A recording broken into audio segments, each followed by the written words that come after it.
Okay, good evening, everybody. First of all, I want to say we're going to give this shir, the Ilu Nishmas, all of those who were murdered, Al Kiddush Hashem. Also, for those who are in hospital, Hashem should send them refuah shalema. For those who are captive, that Hashem should give them courage and they should be returned speedily to their families. And for the families who are grieving, the families who are praying for refuah, and the families who are praying that their loved ones should be released from captivity. That's, we're giving the shir. For those, the schus for them.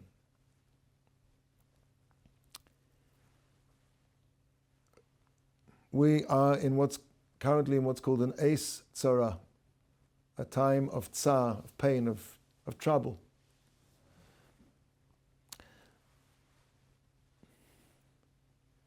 There's a way of looking things which is totally incorrect, which is because times are difficult, so we have to pray to Hashem. We have to understand that the reverse is true.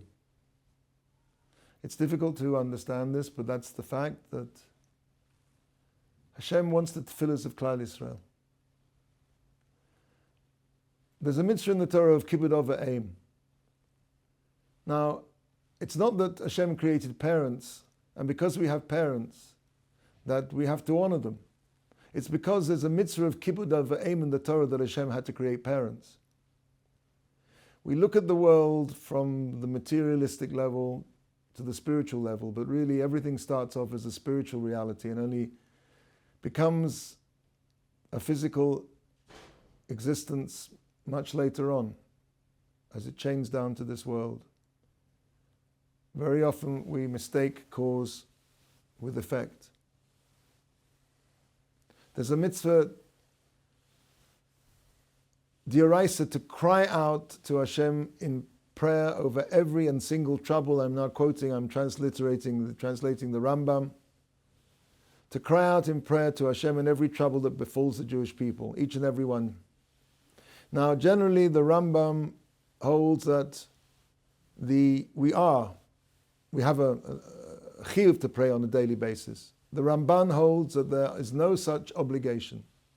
But even the Ramban says that in the times of trouble in which we are now, there is a mitzvah d'oraisa to pray. And the Sefer Chinuch writes that anyone who is in this situation, and he doesn't cry out to Hashem to save him, and maybe you know something, I was thinking that on Hoshana Rabbah, we cried out, Hoshiana, Hoshana, save us Hashem. I don't know about you, but sometimes how much of that really comes from our heart. The mitzvah is to cry out from our heart, from the depth of our heart. And then a person who does not call out to save him has been mevatel a mitzvah d'oraisa. He has nullified a positive Torah commandment. And he adds, va'onsho godol ma'oid, very strong words. He has a very strong punishment. Why? Shehu kamese hashkachas Hashem me'olav. It's as though he removes Hashem's specific providence from upon him. Tefillah, Hashem knows what we need. We don't have to go to Hashem with a shopping list. Hashem knows exactly what we need. We have to recognize that Hashem is the only address. And while, it's heartening in some ways to see President Biden getting on a plane to come to Eretz Israel, it's heartening to see Buckingham Palace, or 10 Downing Street rather, or the Eiffel Tower or whatever it was, with the blue and white colors of the Jewish nation. But those colors can change. And as the casualty lists, the figures pile up in Gaza, and the sympathy ebbs away, Ein lanu al mi lismoch. We have nobody to rely on except Avinu Shamayim, our Father in heaven. Let us not fool ourselves. If we don't understand that the correct and only address for our Yeshua. Honor Hashem. Hoshiana. If we don't cry out, it's as though we Meisir Hashkachos Hashem, it's though we don't believe that Hashem is really looking after us. And of course, that's tantamount to denying Hashem. Okay, we can say there's a God, fine, but now is the time that we have to demonstrate that we rely on Him and nobody else. Nobody else. No one else. No one else. Not the Israeli army, the vaunted Israeli army. People say, well, their intelligence messed up. That's not true. Hashem creates miracle for the Jewish people all the way along the line. In the 67 war, some 96% of the Egyptian Air Force were taken out while they were still on the ground. After the 6-day war, you couldn't get a pair of tefillin here in Eretz Yisrael. They sent to America. There's a tremendous hisorus. People saw the nace, but there can be a nace latov and a nace lara. A nace for the good and a nace, a miracle, chas v'chalila. And we experienced that, lara. Hashem didn't want the vaunted Israeli intelligence service. For his own reasons, we were left blindsided. And that's all from Hashem. And we have to recognize that. And we have to daven to Hashem that all the troubles that we're in now, that He will rescue us. The Americans are not going to rescue us. Nobody else is going to rescue us. And don't think, it's very difficult this, because we're so conditioned. We daven 3 times a day, but a lot of the times, all our davening is, all it really is just that we're not allowed to daven again because we're already yotzi. But more than that,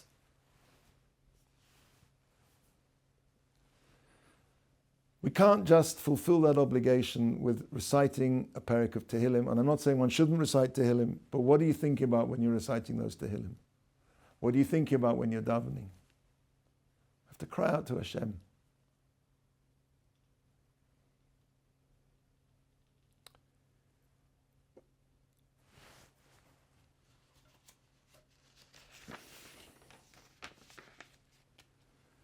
Let's understand this idea of the necessity of tefillah and where it comes from, and the power of tefillah. How tefillah can change the world. The Gemara, Maseches Yevamos, says Rabbi Yitzchok asked why all the patriarchs and the matriarchs were sterile. All, Avram, Yitzchak, Yaakov, Sarah, Rivka, Rachel, they were all sterile. Sterile. They couldn't have children. In fact, Chazal interpret the Torah statement that Sarah didn't have a vlad. She couldn't have a vlad, a nuba, a fetus. She didn't even have a base vlad. She didn't even have a uterus. She didn't have a womb. Not just that she had the physical, mechanical processes, and for whatever reasons, as Rahman al-Islam sometimes happens, she couldn't conceive. She didn't have the physical apparatus to conceive a child. And Abraham too was sterile. It says, Abraham mentioned that he was a tumtum. Tumtum is from the word to be sealed, satum, meaning the organs of reproduction were covered over, inaccessible.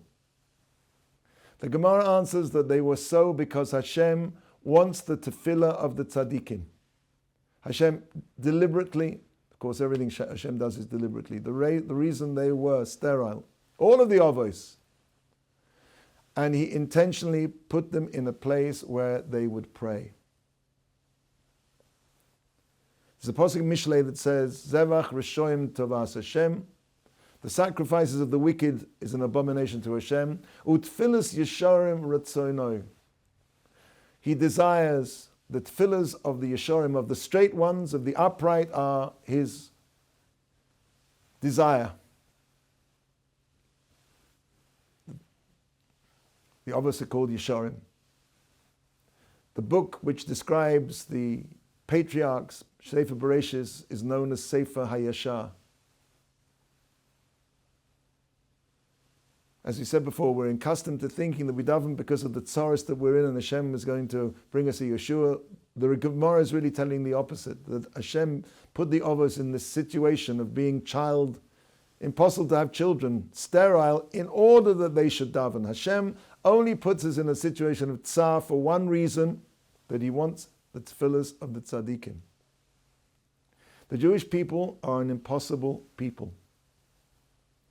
We exist in this world on the merit of the tefillahs of the Avos. We're an impossible people because they were all physically unable to have children. But we exist because of their tefillah. Now, one of the rules of tefillah is that a person is not allowed to pray for the type of things that the Avos actually did daven for. A prayer to change nature is called a tefillah's shav, a prayer in vain. For example, if someone's wife is pregnant after a certain period where the sex of the baby has been determined and he davens there should be a boy, his prayer is considered a worthless prayer, an empty prayer, a tefillah in vain. It's asa.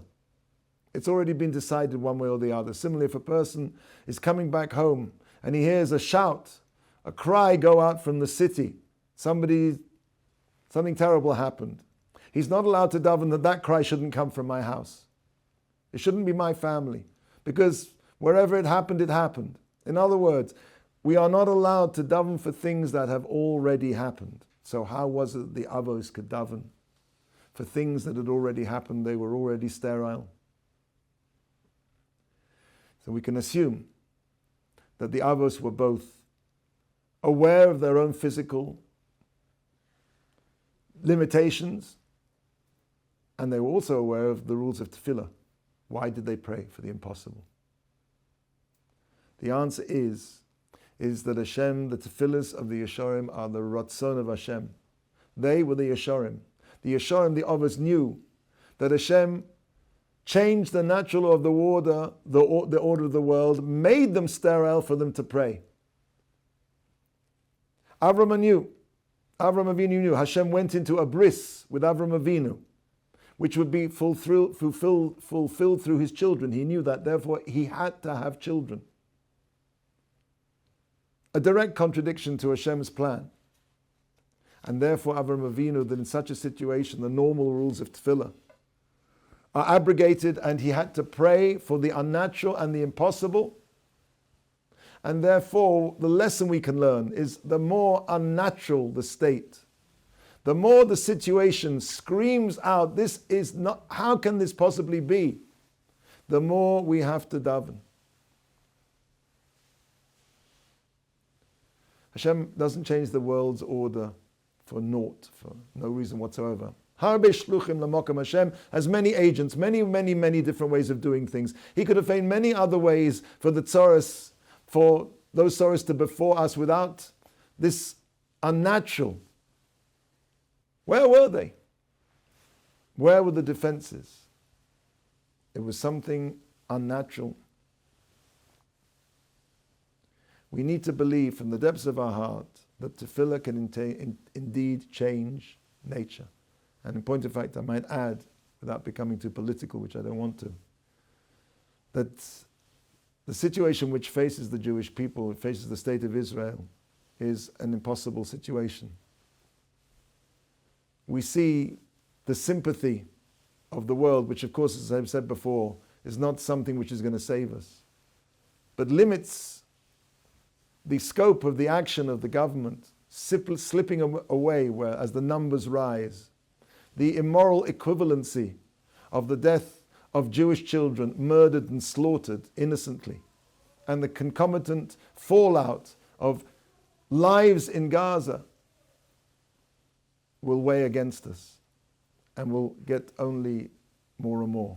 And let's say we go into Gaza, and let's say we do take out Hamas. There's this kind of illusion that there's, these a bunch of people running around in Gaza who are just waiting for the Israeli army to liberate them from Hamas. Hello? Why are Hamas in power? Because the Gazans want them in command. They may not all may be part of that organization. And not all of them would be prepared to commit the obscene acts that those terrorists did. But I can promise you the vast, overwhelming number of them were in sympathy with those actions. And if they wouldn't do it themselves, they're perfectly happy that somebody else should do it for them. And what are we going to do then? What's going to happen? It's an impossible situation, and the only way out is Ona Hashem Hoshiana. Ein lanu al lismoch. Is to daven. Is to daven. Again, the Sefer Chinuch says that anybody who is in pain, the tsar, the danger that we're in, on all our borders, internally, anybody who doesn't call out to Hashem to save us has been mavatal, the mitzvahs, asiyah diraisa, the positive mitzvah, and his punishment is very great because he's removed Hashem's hashgacha. Hashem put us in this situation, in this impossible crisis, because he wants us to understand there is no other way out. Only Hashem, Rak Hashem.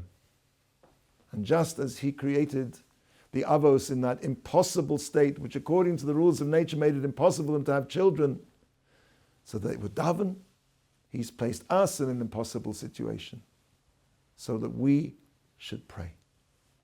And pray and cry out from the bottom of our hearts. There's a machlokes in Gemara how Chazal patterned the daily tefillot, the daily prayers. There's a Manda Omer that says that the prayers were keneged the avos, corresponded with the avot. And there's another Manda Omer that says that it was keneged the temidim, the korban, daily offerings in the temple. It's a machlokus. According to the first opinion, that the Chazal tiknu tfilos keneged avos, that they established the prayers corresponding to the patriarchs. Abraham established Shachrit, the morning prayer. Yitzhak established Mincha, and Yaakov established Ma'ariv, the evening prayer. And the Gemara brings psukim to illustrate this. Asuch b'sodem, ein lil beis Elokim v'zeh shal shamayim.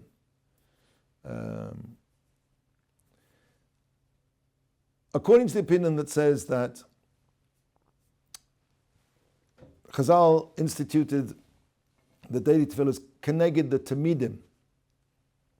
This means that the tefillah was patterned after the temple worship, which is called avodah.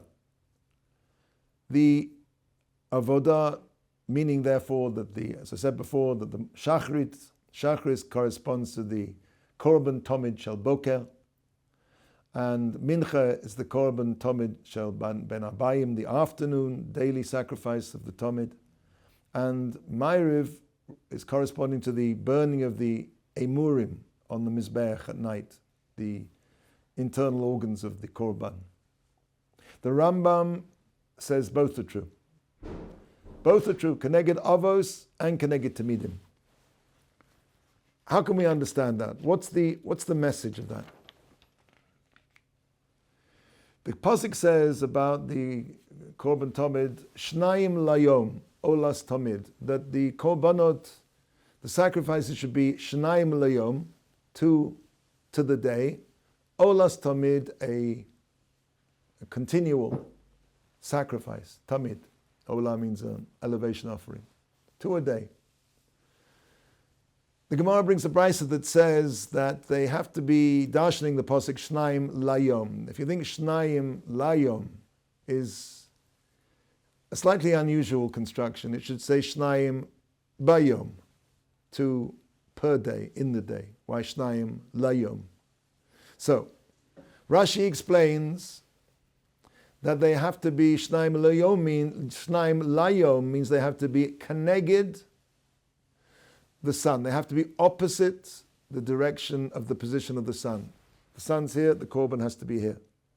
So in the morning, when the sun rises in the east, so the shechita of the korban has to be in the west, and vice versa. Opposite the sun, opposing the sun. the morning, although it has to be on the north side of the Mizbeach, but is the northeast or northwest? The morning tamid is brought on the western part of the Mizbeach, so that it's opposite the sun, which, as I said, is in the east, and the Keneged, which is called Keneged Hayom, Shnayim Layom. In the afternoon, it's brought on the eastern part of the Mizbeach, which is also Keneged, opposite the sun, which is then in the west. The Meiri explains that the intent is to avoid any implication that the sun has any dominion. What is the sun? The sun represents the natural cycle of things. The world is controlled by a system which is Tachas HaShemesh, underneath the sun. The system of nature. Hakol Tachas HaShemesh is a phrase we use a lot. The way of the world. It's brought in opposition to the position of the sun. Keneged HaShemesh. To show that the avoda is something beneath, deeper, above, beyond the system of nature, which is represented by the sun. We bring those korbanos keneged hashemesh, opposite to the sun, against the sun. So now, with this background, we can understand the common theme between the common theme between the tefillah and, as we said, the avos and tefillah. The korbanos are also against nature, to reveal that all there is Hashem. There's no such thing as the natural world. Or as I like to say, to reveal that Mother Nature has a father. The Talmidim convey this idea. It's not the natural system of Tachas HaShemesh which governs, but Hashem's supernatural Hashgacha, which controls everything every single second. Both convey the same message. Hashem runs the world, and He is not bound in any way by the rules of nature. The Avos bequeath to us the legacy of tefillah, as we said before. The idea of tefillah. And the Rambam explains that they are an integral part of the gradual revelation of Torah in the world. This is the Rambam, if you want to look it up, Yad Chazaka, Hilchos Malachim Perek Tes, Halacha Aleph. The Rambam says how Hashem first commanded Adam to keep the 6 commandments, and He added one when He commanded Noach to keep a 7th as well, and this remained so until Avram Avinu. Avram Avinu added to that the mitzvah of Bris Milah, and as we saw, he davened, he prayed Shachris. Yitzhak added the mitzvah of being mafrish tithes, trumas and maasros, separating the tithes from produce. And he also added another tefillah, at the end of the day. Yaakov added the mitzvah of the Gid HaNoshe, the prohibition to eat, for a Jew to eat the sciatic nerve, and he davened Ma'ariv. And ultimately Moshe came along and completed the process of receiving the rest of the mitzvot, which was the Torah. But it's clear from the Rambam that the revelation of Torah in the world includes tefillahs. That's part of Torah, and that was innovated by the Avos. The mitzvah in the Torah to pray isn't to pray mincha per se, but to continue the path of the Avos. We received tefillah from the Avos. We're commanded to continue what the Avos began. That's our Torah. That's what's given to us at Har Sinai. The basis of the Avram, Yitzhak, Yaakov, the Avos, that's where it started. As the offspring of the Avos, we're charged with being toldosem kayotze bahem, that their generations are similar to them. The Jewish people are rachmanim, compassionate. Baishanim, bashful. Gom lechasodim, we bestow kindness. The traits which correspond to Yaakov, Yitzhak, and Avram, respectively.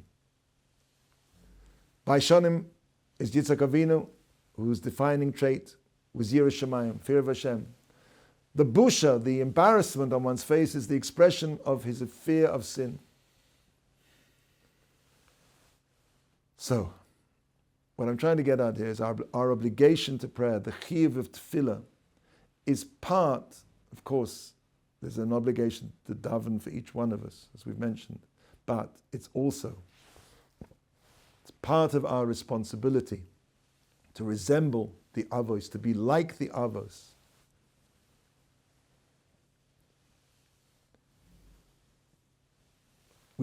Rashi doesn't say that we're commanded to pray the mincha on a biblical level.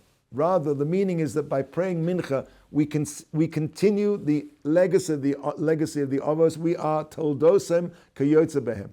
Since they bequeathed the tefillas to us, our obligation to emulate them means we have to pray. And just as they prayed to change the ways of nature, as we said, as they were all barren, so we must also pray to change the nature of the world, which seems to be plumbing towards an impossible situation. Now, there's something here which I want to go into now.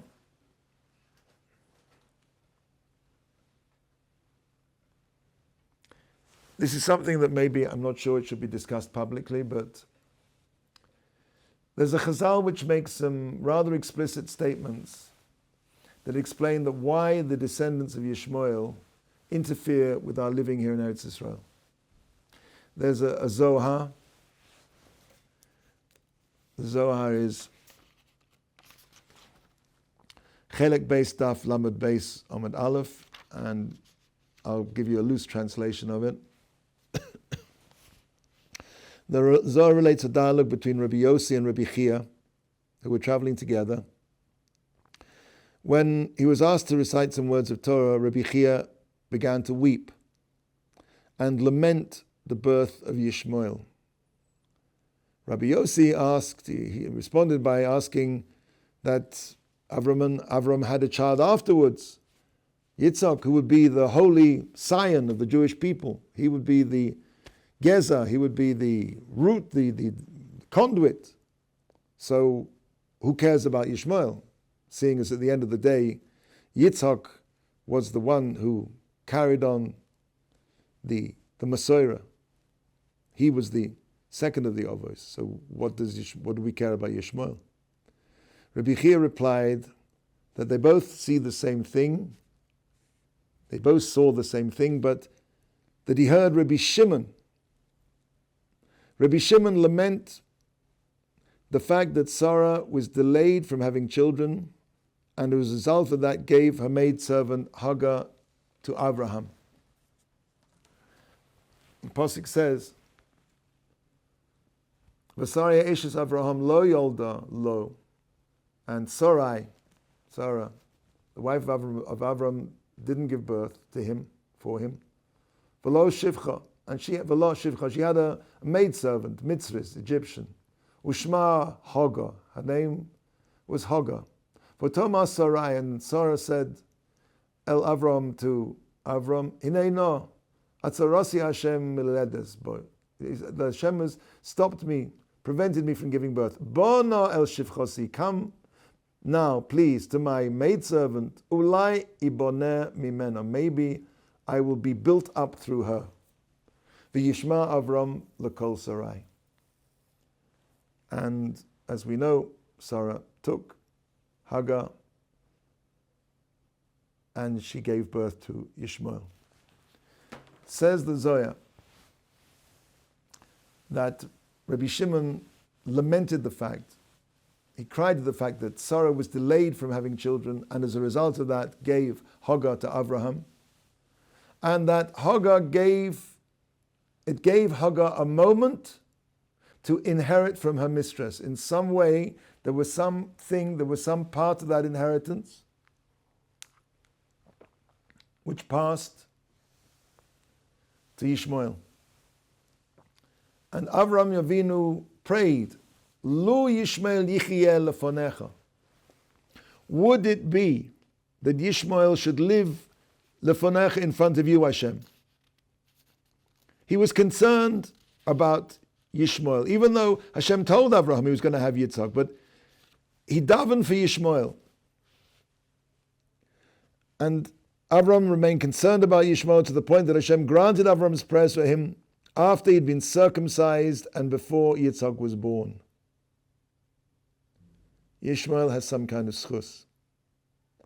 The Zohar carries on to say that Yishmael's Malach, his Sar in Shemaim, his guardian angel, petitioned Hashem for 400 years. This Malach asked Hashem, does one who has the bris have a portion in your name? Hashem said, yes, he does. The angel continued, but Yishmael has a bris, so why doesn't he have a portion in you, as Yitzhak does? Hashem responded that the Jewish people, Klal Yisrael's bris is as it should be, while Yishmael's isn't. I'm not going to go into technical details, but the bris milah that the Arabs do is not complete in the way that a Jewish bris milah is. Hashem also said to the Malach, and the Jewish people remain properly close to him for many years, while Yishmael has distanced himself from Hashem. The angel nonetheless pleaded for some reward on account of whatever bris Yishmael had, and through the result, also as a result of Avram's prayer that Yishmael should live. Lu Yishmael yichye lefonecha. And with those two schusim, the Zohar says that Yishmael ultimately received a portion in Eretz Yisrael. They will rule over it. This is amazing. This is the Zohar. They will rule over it when it's empty and desolate. Further, it relates how Yishmael will oppose and delay the return of the Jewish people to the land until Yishmael's schus, his merit, the merit of his merit through his descendants runs out. Just as his bris is incomplete, so his schus in Eretz Yisrael is incomplete. But until that time, we have to understand that we're battling a schus, that they have a schus. So our conflict with Yishmael is not what it appears to be. It's a conflict that comes from their desire to share in the schus of Avram Avinu, because they also have a bris, and they want a portion of the land because the land comes through the bris. Part of that bris between Hashem and Avram. Yishmael has no connection to the tefillah of Avram Avinu. We can only be victorious over Yishmael, which is in a space which is exclusively ours, the tefillah of Avraham. Now, of course, Yishmael davens, he prays, but he prays in a different way. There are only two nations who have God's name attached to them. They are us and Yishmael. Yishmael and Yisrael. And the difference is as follows. Yishmael means Yishma Kael, God will listen. God will agree to whatever I do. This is the ultimate in fatalism. Yishmael is the ultimate fatalism. Whatever I do, it must be what Hashem wanted, because hey, I did it. Yishma Kael, you, God, you listen. I did it, you listen. Klal Yisrael says no. Yisha Kael. Whatever God does is straight. Yisha Kael. Yisha means straight. We are matzdik whatever Hashem does. That is the tefillah of the Ovois. We can only be victorious over Yishmael if our tefillah, if we recognize the complete dominion of Hashem over everything. Not to remove ourselves from that hashkacha, not to have any kind of reliance on anything else apart from Hashem. Now, of course, we have to do our shtadlus. We have to have an army, unfortunately. But we should understand, especially we, B'nai Yeshiva, who've been placed in an extremely responsible position. We're davening for the soldiers. Our learning is for the soldiers.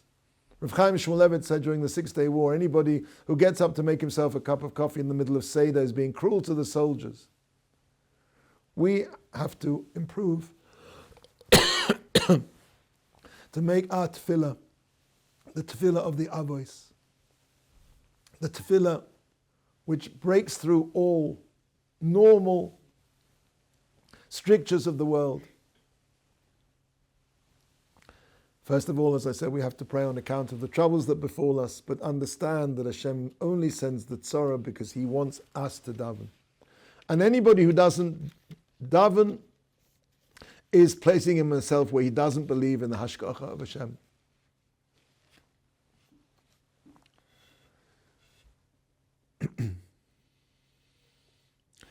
It's not a good idea to read the newspapers or to watch the media, because what that does is to give you the false impression that these events are actually being controlled by human beings.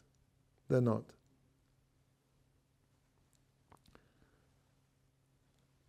The struggle is a struggle about participating in the bris of Avram Avinu. And if we show that we perpetuate the legacy of Avram Avinu, the tefillah of Avram Avinu, that we matzdik what Hashem does, that we don't, then we win. We're an impossible people, born only from tefillah. An supernatural people. Those tefillahs brought into the world, and it's those tefillahs which sustain us in any crisis, and it's our tefillahs that Bezrat Hashem will take us out of this present crisis. Hashem should have mercy on all Klal Yisrael, in all places in the world, in a tzara gedola. Each one of us can do a little better. As my Rabbi always says, in Ruchnius, even a little, it may be very little, but it's a lot. Because spiritual things are difficult. Davening is difficult. To daven well is very difficult. But each one of us can try a little harder. Plug in to the tefillah of Avram Avinu. Plug in to the schus of the avos, the supernatural people who... We shouldn't be here. We're only here because of the tefillahs of Avram Avinu who overturned nature. And in the schus of the avos, we should be able, with our tefillahs, to overturn the unnatural situation that Klal Yisrael and the world is in. And everybody should see the Yeshua Hashem, Keheref Ayin, with the coming of Mashiach Tzidkenu. Amen.